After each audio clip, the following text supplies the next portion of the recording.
ఇప్పుడు చెప్పే న్యూస్ విన్న తర్వాత అవసరం అధ్యక్ష అంటారు మీరందరూ. అదేంటంటే డైరెక్టర్ సుకుమార్ గారి కెరియర్లో, అలాగే ఐకాన్ స్టార్ అల్లు అర్జున్ గారి కెరియర్లో one of the most memorable cinema ఏంటంటే ఆర్య అనమాట. దానికి సీక్వల్గా ఆర్య 2 కూడా వీళ్ళైతే తీశారు.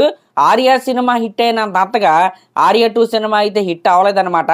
అఫ్ కోర్స్ ఆ సినిమా రిలీజ్ అయిన కొన్ని సంవత్సరాల తర్వాత కొద్దిగా మంచి పేరు అయితే తేవచ్చేమో కానీ ఆర్య 2 సినిమా రిలీజ్ అయినప్పుడు అంత ఎందుకైతే ఎవరికి అయితే నచ్చలేదు.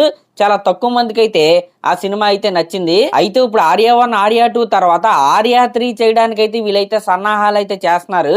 నిజంగా ఇదైతే చాలా రిస్కీ మూవ్ అనే నేనైతే చెప్తాను. అయితే ఇప్పుడు ఈ ఆర్య 3లో హీరోగా అల్లు అర్జున్ గారే ఉంటారా అంటే కాదనమాట. అల్లు అర్జున్ గారు అయితే ఈ సినిమాలో అయితే హీరో అయితే కాదు.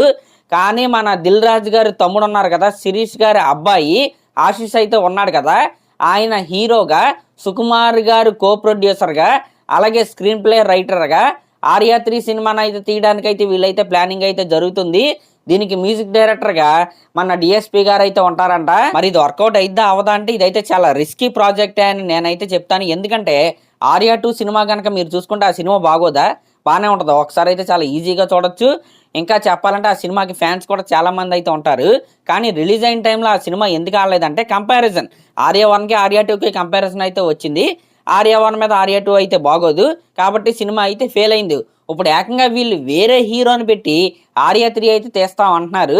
నిజంగా ఆర్య 2లో అల్లు అర్జున్ గారి పర్ఫార్మెన్స్ అయితే చూడండి, పీక్స్లో అయితే ఉంటుంది.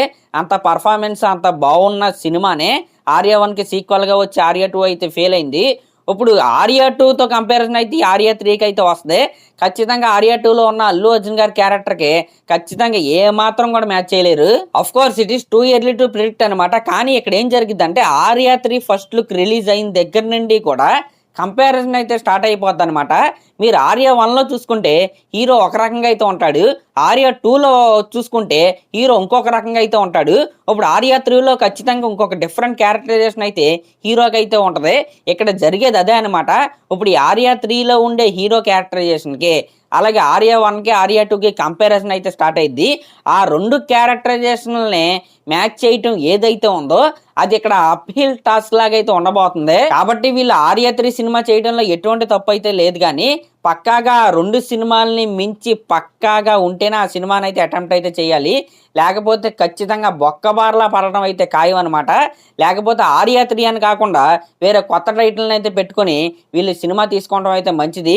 ఎందుకంటే ఈ సినిమాకి స్క్రీన్ ప్లే అందించేది సుకుమార్ గారు కాబట్టి మినిమం కంటెంట్ అయితే ఉంటుంది. ఇంకా అల్లు అర్జున్ గారి పర్ఫార్మెన్స్ని మ్యాచ్ చేయడం ఏదైతే ఉందో అదైతే చాలా కష్టం. ఖచ్చితంగా కంపారిజన్ అయితే వచ్చేస్తే మరి రాబోయే రోజుల్లో ఏం జరిగిద్దో మనం అయితే చూడాలి. మరి దీనిపై మీరేమనుకుంటున్నారో కామెంట్ చేయండి. అలాగే మన ఛానల్ కనుక ఫస్ట్ టైం చూస్తున్నట్టయితే ఖచ్చితంగా సబ్స్క్రైబ్ చేసుకోండి. Thank you.